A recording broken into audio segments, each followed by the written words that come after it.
You know it's going to be one of those days when you're looking for your car keys in your wife's purse, and your fingers close around a cold, smooth cylinder of premium personal lubricant, a brand you've never seen, let alone used. Next to it, like a punchline to a cruel joke, sits a box of ultra-thin protections. The expensive Japanese kind she always claimed gave her a burning rash. My name is Danny. I'm 35, and I fix things for a living.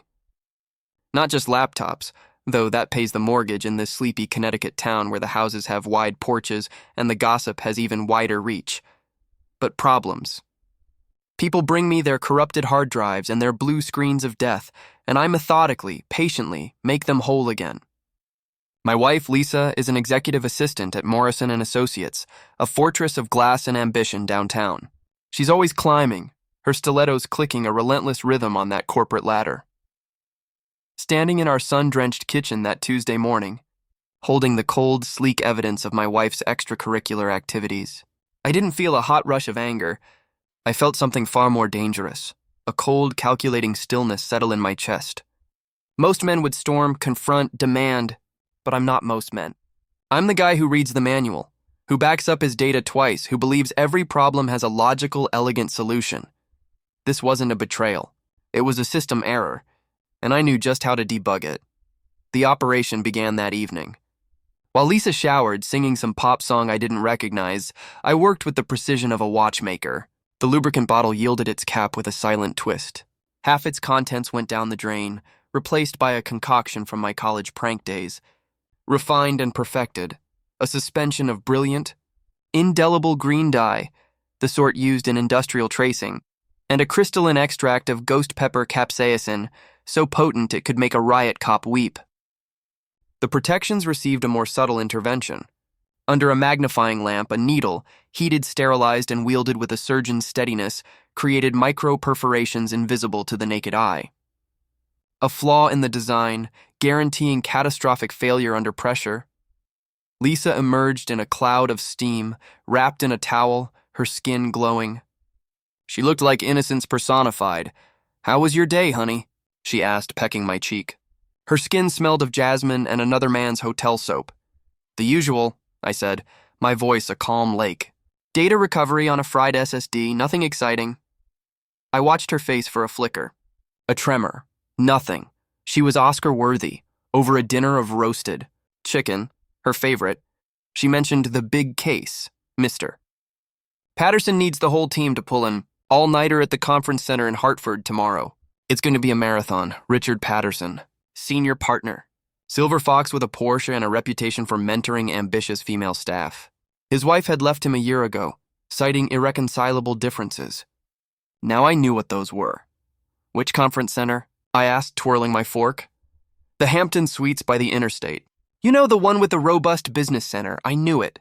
I also knew its discreet day rate menu wasn't listed on their website." That night, as Lisa slept the untroubled sleep of the truly duplicitous, I made my preparations. A miniature GPS tracker, self-charging and magnetic, found a home deep within the frame of her sedan. Modern technology is a beautiful thing. 3 days later, my phone chimed with a location alert. Lisa's car was stationary at the Hampton Suites, 3:17 p.m. on a Wednesday. "Client meeting downtown, my ass." I drove over, parked in the shadow of a utility van, and waited. Patience is a virtue and a weapon. 20 minutes later, the door to room 237 opened. Lisa emerged, smoothing down the little black dress I'd bought her for our anniversary. Behind her, Patterson, straightening his tie with the smug, satisfied air of a man who believes the world is his entitled playground.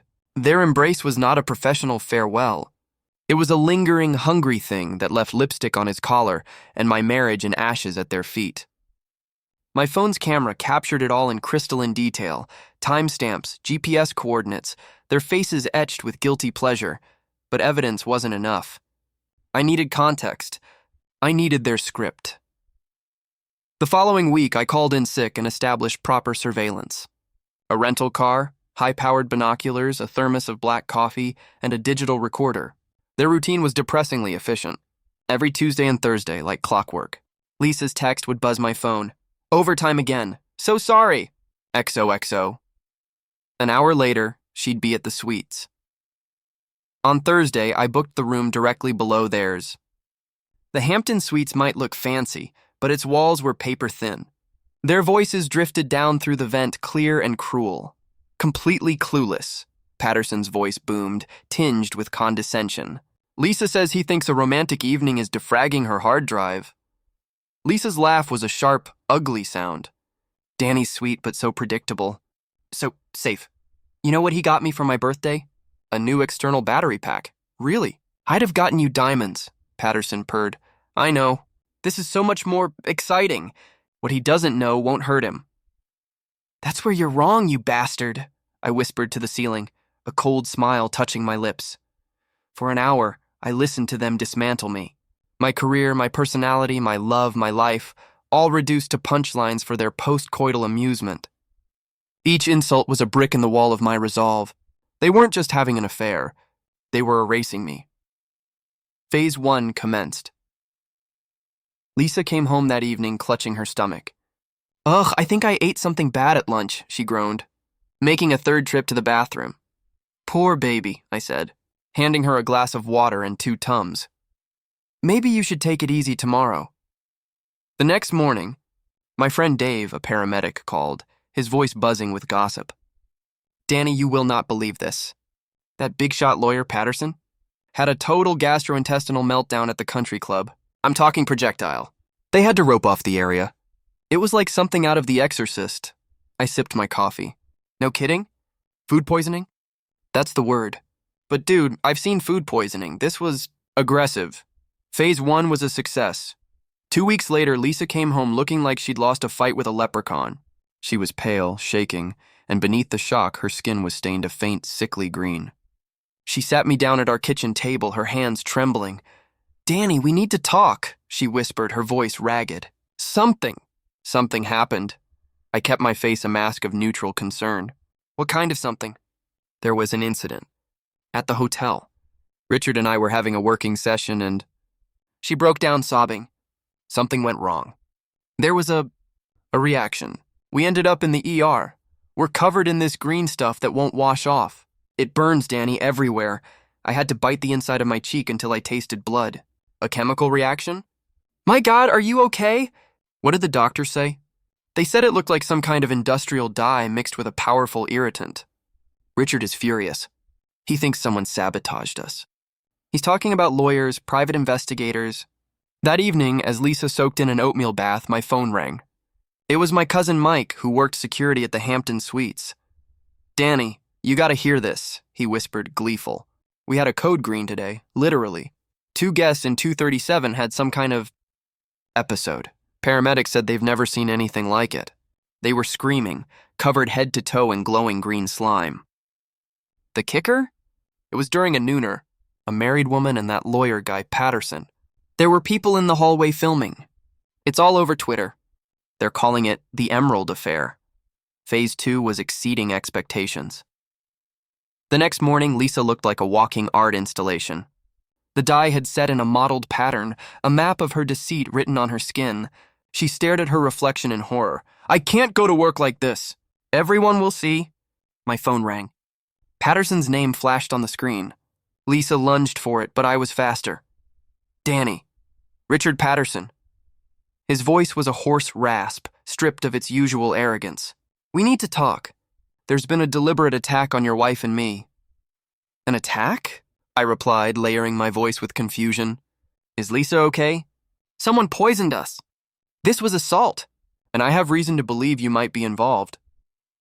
Lisa was frantically shaking her head, mouthing no. That's a serious accusation, Mr. Patterson, I said calmly.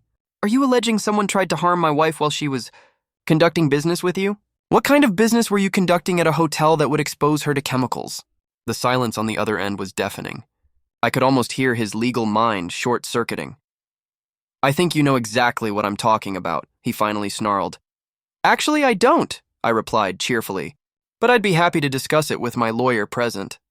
I've been documenting some irregularities in Lisa's schedule lately. Unexplained expenses. Hotel receipts. I'm sure it's all perfectly innocent, but one can't be too careful. He hung up. Lisa stared at me, her green-tinged face a mask of dawning horror. You did this. You knew. The confrontation was inevitable. It happened on my front porch, with the entire neighborhood as our audience. Patterson stood there, his expensive suit stretched over his frame, his skin a spectacular shade of viridian. He looked like a pissed-off, over-the-hill Hulk. We need to talk. Inside, he demanded. I prefer the fresh air, I said, leaning against the doorframe. And the witnesses. I gestured subtly to Mrs. Chen, who was meticulously deadheading her roses with rapt attention. You poisoned us, he stated, his voice low and venomous. You keep saying that. I'd love to know what you were poisoned with, and how it happened. The police will need a very detailed statement.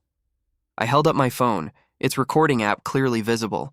Connecticut is a one-party consent state, Richard. This is all admissible. His eyes darted around, finally noticing the curtain twitches from the surrounding houses.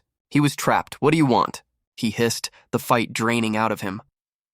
I want you to understand the system you broke, I said, my voice dropping to a conversational, almost friendly tone. You see, Richard, you treated my marriage like a simple equation. Remove the boring husband, insert the exciting partner. But you didn't account for the variables. You didn't account for me. I'm not a cuckold in a tragedy. I'm a technician, and you're a bug in my code. I laid out my terms, not as a threat, but as a simple statement of fact. His resignation, his disappearance from our lives, his silence. In return, the recording of his confession on my porch would not find its way to the Bar Association's ethics committee, or to the partners at his firm, who I'd discovered had quietly settled 2 previous harassment claims against him. He left, a defeated green monster slinking back to his silver Porsche. The fallout was swift and brutal. Patterson resigned for personal reasons and vanished, reportedly to a bottom-feeding law firm in Florida. Lisa's social life evaporated. The viral video saw to that. The green mistress was a label that would stick longer than the die. She begged for counseling, for forgiveness, trotting out every cliché in the book. She felt neglected. He was charming. It meant nothing. It meant everything. I corrected her softly. It meant you chose to burn down our home because you were bored of the view. The divorce was quiet and efficient. She didn't fight it. She had no leverage, only shame. I kept the house, the assets, my dignity. Months passed. I was at Murphy's Tavern, enjoying a peaceful pint with a friend, when my phone buzzed with an unknown number. Danny, it's Lisa. I know I don't deserve a reply. I'm in therapy now. Really facing what I did. I threw away 8 years for 6 months of ego-stroking from a man who saw me as a trophy. I destroyed something real for something fake. I see that now. I hope you find happiness. You deserved so much better than me? I stared at the message. There was no anger left, only a vast, empty space where our marriage used to be. I didn't delete it. I didn't reply. I simply put the phone away. Some ruins are best left undisturbed. My revenge wasn't in the green dye or the public humiliation. Those were just the tools. My true revenge was the silence that followed. The peace. The freedom to sit in my own house in the quiet without the acid taste of suspicion in my mouth. Some people hire private investigators. Some have screaming matches in parking lots. I simply introduced 2 selfish people to the consequences of their actions. I applied a precise technical solution to a human problem. I debugged my life, and I added a dash of brilliant green for readability. Because even in revenge, a good technician always documents his work.